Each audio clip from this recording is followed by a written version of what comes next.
Hey everyone, this is Pastor Purple doing a thought for this week, and so as you can see, raindrops on the window of the car and it is chucking it down. We've had the most beautiful summer weather and now it's raining, but that is not the theme for today. So today I was traveling home from work and I was taking a route that I've taken thousands of times before, literally thousands. It's a 100-kilometer route. I know the way very well, and as per usual I punch it into the sat nav because I like to keep up to date with the traffic in case I can take a detour and make it quick. It takes me about an hour to do the journey.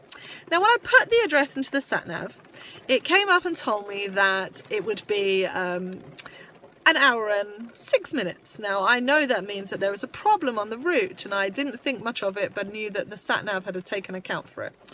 So I'm driving along my journey and I'm following the sat-nav because I know there's a problem with the route, and all of a sudden the car starts speaking to me. I have an in-car sat-nav as well, and it says, "You have crossed the border." And I started to freak out a little bit. And it turns out I had driven into Belgium quite by accident. I don't know if that was intended by my sat-nav or it was just me not paying attention and being a little bit absent today because I'm tired, and I have a lot of things on my mind, preparing for a weekend of Tina activities, yay! And so I was in Belgium and I was like, huh? How'd I get here? And I'm freaking out and I'm a bit like, what is going on? How did I end up in Belgium? When did I take the wrong turn? How did I get on this road? And so the sat-nav very calmly, turns me around and sends me back. And I was still really confused, but I know this particular area of Belgium because I drive into it occasionally.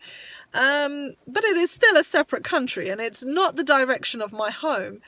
And so I drive out and there is no harm, no foul. I'm on my way and suddenly the time goes down as to how long it's going to take, and I'm traveling home the route I know very well. Life is like that. Sometimes you get detoured, sometimes you get delayed or turned around. And what I learned from that experience is I had a number of options or choices in front of me. I get really mad, I could get really angry, I could be really frustrated, I could be sitting, this has delayed my journey, I've gone the wrong way, how could I do this? I could berate myself. And many of us do that. We have this negative trait towards ourselves, you stupid person, oh my gosh, you're such a stupid girl, how could you do this? And we use really negative language. I could have just accepted that I was on a detour. I could have taken the detour and gone and found the pancake house and had a pancake and stayed, although my family did need me back at home. And there were a number of ways to deal with that. I chose to laugh at the irony of being on a detour into Belgium when I clearly wasn't heading that direction, and just continue my journey. I didn't think much of it. And I do wonder how many scenarios we are faced with when we trust. I trusted my sat-nav to take me the correct direction. I trusted it to get me home. And then I kind of freaked out when I wasn't. I was like, oh my gosh, where am I? I'm in Belgium. Why is my car talking to me? It's really weird when my car tells me I've crossed a border. It just all comes alive all of a sudden. And I was just like, how do we do this in real life? Sometimes trains are delayed. Sometimes we do end up missing things, or we are late for things we'd like to be on time for. How do we cope with that? What do we do? How do we pass on those messages to others? Do we sit in the moment and accept what is happening, or do we actively fight it even though we have no way of changing it? I couldn't suddenly magic myself out of Belgium. I had to take the route, take the next exit, turn around and drive back. There was no shortcut to getting out. I needed to do a set of drives and turns to get myself out and back on my road.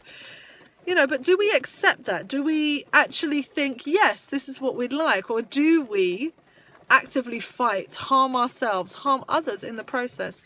So I want you to think carefully about how you use your words, how you use your experiences, and how you let your frustration levels rise unnecessarily. Depending on your culture, this is easier or more difficult. Well, I think have a lovely, lovely day, and I will see you soon.